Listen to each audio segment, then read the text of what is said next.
राष्ट्रपिता महात्मा गांधी की 155वीं जयंती के मौके पर विज्ञान भवन में स्वच्छ भारत दिवस 2024 का आयोजन। पीएम मोदी सुबह 10 बजे कार्यक्रम में करेंगे शिरकत। पीएम मोदी आज स्वच्छ भारत मिशन के 10 साल पूरे होने पर कई स्वच्छता और सफाई परियोजना का करेंगे शिलान्यास और उद्घाटन। 9,600 करोड़ रुपए की आएगी लागत। पीएम मोदी आज दोपहर 2 बजे झारखंड के हजारीबाग का करेंगे दौरा। विनोबा भावे विश्वविद्यालय में 83,300 करोड़ की परियोजना का शिलान्यास और उद्घाटन करेंगे। पीएम मोदी हजारीबाग के गांधी मैदान में 2 कार्यक्रम में करेंगे शिरकत। आदिवासी समुदाय के लोगों से करेंगे मुलाकात और बीजेपी के परिवर्तन महासभा में समापन में होंगे शामिल। जन सुराज अभियान के सूत्रधार प्रशांत किशोर आज दोपहर 2 बजे पटना में राजनीतिक पार्टी का करेंगे ऐलान। पार्टी के अध्यक्ष, नेतृत्व परिषद और संविधान का भी होगा ऐलान। लालू यादव की बेटी रोहिणी आचार्य ने प्रशांत किशोर पर साधा निशाना, कहा अब तक बिहार के लिए कुछ नहीं किया है, सिर्फ पैसा कमाया। रोहिणी आचार्य ने प्रशांत किशोर पर जातिगत टिप्पणी की, कहा ये लोग केवल लालू यादव और तेजस्वी यादव के खिलाफ बोलकर अपनी दुकान चलाते हैं। कांग्रेस महासचिव प्रियंका गांधी की आज हरियाणा के जुलाना और बवानी खेड़ा में रैली। जुलाना में रेसलर विनेश फोगाट और बवानी खेड़ा में प्रदीप नरवाल के लिए करेंगे वोट की अपील। कांग्रेस अध्यक्ष मल्लिकार्जुन खड़गे की आज हरियाणा में 2 रैली, चरखी दादरी और हिसार में करेंगे जनसभा को संबोधित। हरियाणा में चुनाव प्रचार के दौरान राहुल गांधी बड़वासनी गांव में एक गरीब परिवार के घर पहुंचे, चूल्हे पर बना देसी खाना खाया। राहुल गांधी ने गोहना में जनसभा के दौरान मंच पर मातूराम हलवाई की जलेबी खाई। बहन प्रियंका गांधी के लिए भी जलेबी करवाई पैक। राहुल गांधी ने कहा ये जलेबी हिंदुस्तान सहित पूरी दुनिया में जानी चाहिए। विदेश में जाएगी तो इनकी दुकान फैक्ट्री में बदल जाएगी और हजारों लोगों को काम मिलेगा। राहुल गांधी ने जलेबी के बहाने मोदी सरकार पर किया हमला, कहा मोदी ने छोटे दुकानदारों को चक्रव्यूह में फंसा रखा है, बैंक इन्हें नहीं बल्कि अडानी अंबानी को लोन देगा। राहुल गांधी ने बहादुरगढ़ में कांग्रेस को बताया शेरों की पार्टी, कहा आरएसएस के कार्यकर्ताओं में दम नहीं। हरियाणा की जनता से राहुल गांधी का वादा, कांग्रेस की सरकार बनने पर 1200 वाला गैस सिलेंडर 500 रुपए में मिलेगा।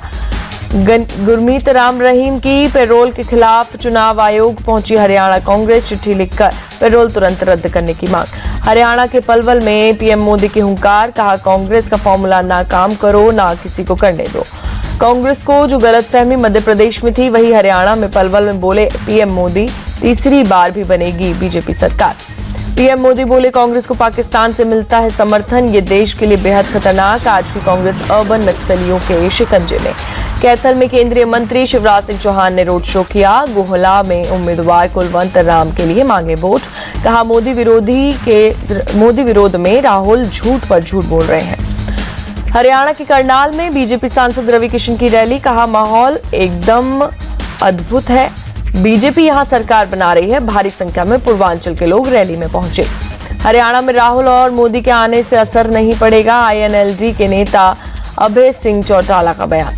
महाराष्ट्र विधानसभा चुनाव से पहले डिप्टी सीएम देवेंद्र फडणवीस ने फोड़ा सियासी बम, कहा लोकसभा चुनाव में 14 सीटों पर वोट जिहाद हुआ, हिंदुओं को जगाने का समय आ गया है। डिप्टी सीएम देवेंद्र फडणवीस ने कहा लव जिहाद की 1 लाख से ज्यादा शिकायतें मिल रही, हिंदू लड़कियों को किया जा रहा गुमराह। फडणवीस के वोट जिहाद वाले बयान पर सपा का पलटवार, अबू आजमी बोले नफरत फैलाने का काम कर रही है बीजेपी। देवेंद्र फडणवीस के बयान पर भड़के एआईएमआईएम नेता वारिस पठान, कहा वोटों के ध्रुवीकरण के लिए लव जिहाद और वोट जिहाद की बात कर रहे। महाराष्ट्र दौरे पर गृह मंत्री अमित शाह मुंबई पदाधिकारियों के साथ की बैठक, कहा चुनाव में महायुति जीतेगी। सूत्रों की खबर, महायुति सरकार में अगला सीएम बीजेपी से होगा। अमित शाह ने बीजेपी नेताओं को दिए साफ संकेत। पुणे में मुस्लिम डेलीगेशन ने शरद पवार से मुलाकात की। मुस्लिम नेता डॉक्टर अयूब शेख को उम्मीदवार बनाने की मांग की। शरद पवार ने मुस्लिम डेलीगेशन को भरोसा दिया, एमवीए के तीनों दलों के सामने रखेंगे उनकी मांग। जम्मू कश्मीर में तीसरे चरण में 65.48% मतदान हुआ। 8 अक्टूबर को आएगा रिजल्ट।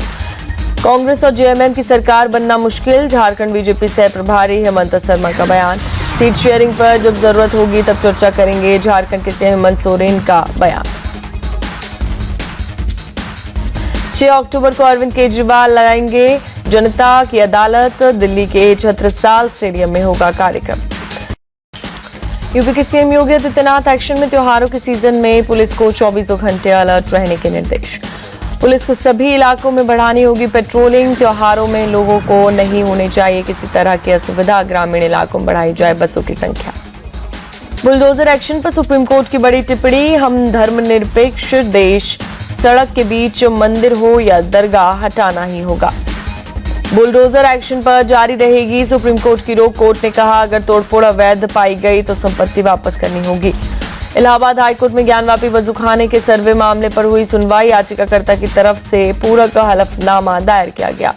सपा नेता आजम खान की याचिका पर 21 अक्टूबर को सुप्रीम कोर्ट में सुनवाई। अपने ऊपर चल रहे ट्रायल को यूपी से बाहर ट्रांसफर करने की मांग की। आरजीकर मेडिकल कॉलेज की घटना पर सीबीआई का एक्शन।